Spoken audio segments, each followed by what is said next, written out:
I think the biggest thing I've heard, at least economically, going around Northeast Wisconsin and talking to businesses of all sizes, given the unique economic position we're in trying to come out of coronavirus strong, it's just that we need workers, right? Every business in Wisconsin is struggling to find people to work. And that's going to be a real constraint to growth in Wisconsin going forward. And so that's kind of the biggest economic issue. And my concern is that the longer we extend the federal government plus up of unemployment or give people direct checks, we might create a disincentive to work, which ends up being bad for the state of Wisconsin and communities like mine.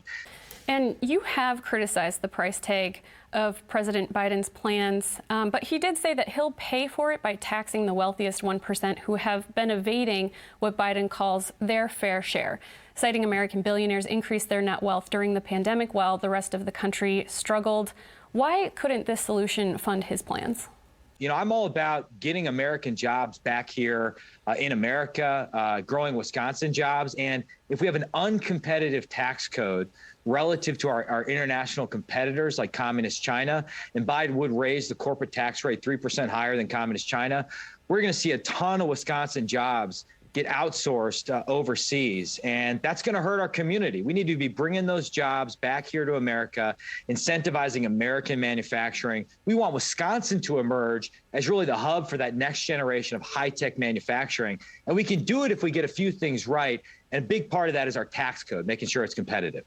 With under a minute left, you do see eye to eye with Democrats on the Endless Frontier Act, which would invest billions into technology and research manufacturing.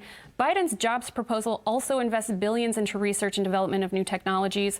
Do you support that? And do you think this will lead to more and better jobs? Well, I support carving out an area of bipartisan agreement where we can invest in the technology of the future. What we learned in coronavirus is we're too dependent on a hostile foreign power in Communist China for the manufacturing of life-saving drugs. I had a bill with Mark Pocan, and Mark and I don't agree on a lot on how we bring that manufacturing back to the United States. The same is true for semiconductors, rare earths, AI, robotics. I co-chair a supply chain task force.